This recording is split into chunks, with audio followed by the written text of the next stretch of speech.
Naamsa's SA Auto Week is the largest trade show of its kind in South Africa. This year, Cars.co.za was the official media partner of the event, and we set up this rather stylish podcast studio. Our very own Chiro de Siena and guest journalist from CNBC Africa, Fifi Peters, played hosts and over 3 days interviewed all the key figures in South Africa's motoring industry. By the end of 2024, Toyota will mark 44 years as South Africa's best-selling automotive brand, and not even in the devastating KZN or KwaZulu-Natal floods of 2022, which actually saw the Prospecton plant shuttered, interrupted this. We do have Andrew Kirby, the president and CEO of Toyota South Africa, joining us at the Cars.co.za podcast booth from SA Auto Week. And Andrew, first of all, welcome. Second of all, why do you reckon after so many years your brand or Toyota continues to resonate so strongly among South Africans? Thank you, and good to be here. I think there's probably a multitude of factors that have been able to support us driving our continued strength in the market. We have a lot to be grateful for. When Toyota was first established 63 years ago, we had some visionary leaders that really tried to understand South African needs and build a brand, a product, a service that was customized to South Africans. And I think for many, many people in South Africa, they see Toyota as a South African company. And, you know, in the beginning stages, it was exactly that. It was a family-owned business. It was a local entrepreneur that started the business. He put the stallion on as the logo of the vehicle because he loved horses and was very much a South African brand. And I think we established over the years very strong relationships with dealers, with customers, many different sectors of the market. And we're very fortunate in that Toyota Motor Corporation globally has also expanded their product range.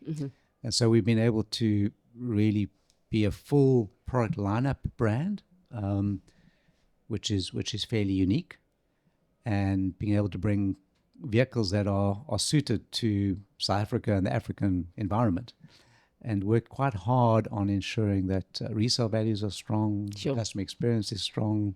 We back up with the service and the parts supply so that there's a peace of mind.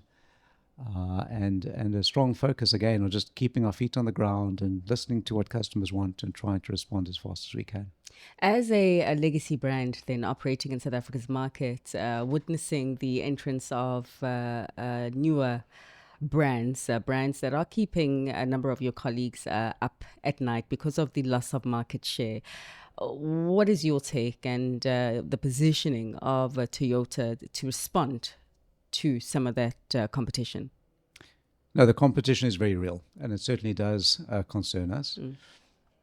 We know that a lot of the new brands, particularly from China, are attracting a lot of new customers.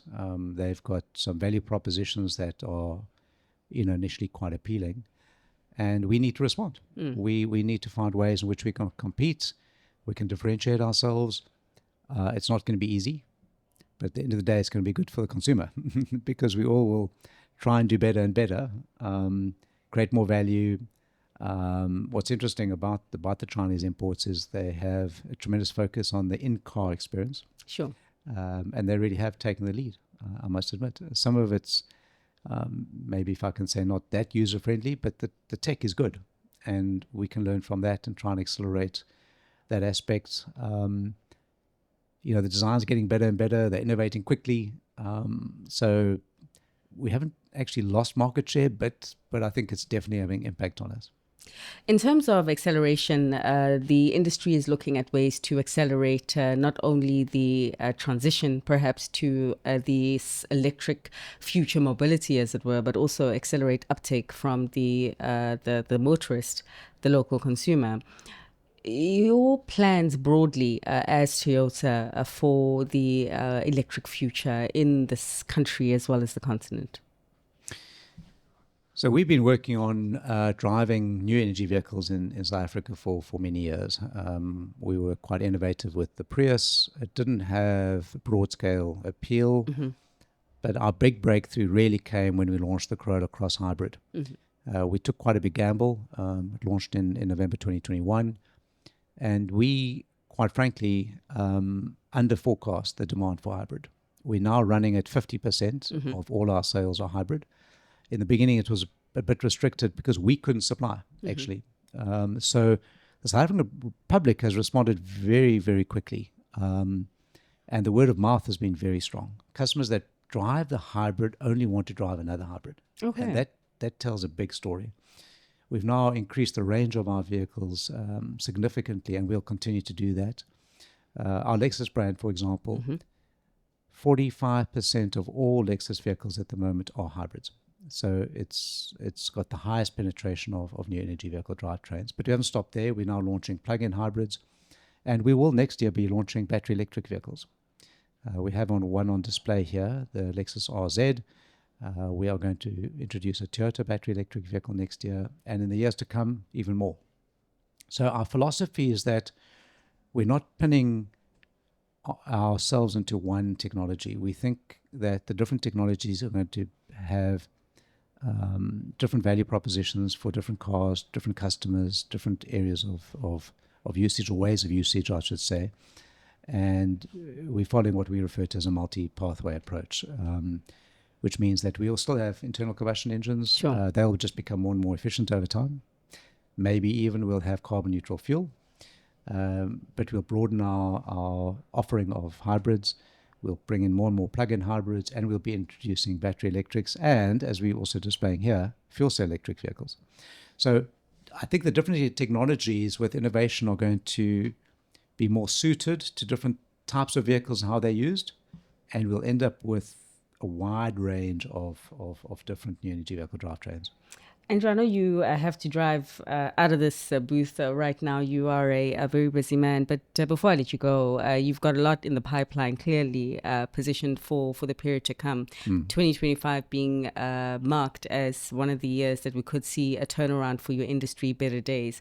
You haven't quite lost market share yet as Toyota, but perhaps maybe we can talk about prospects of gaining further ground. Is 2025, in your view, the year where the industry comes from the worst of what has been quite a difficult past? We're certainly hoping so.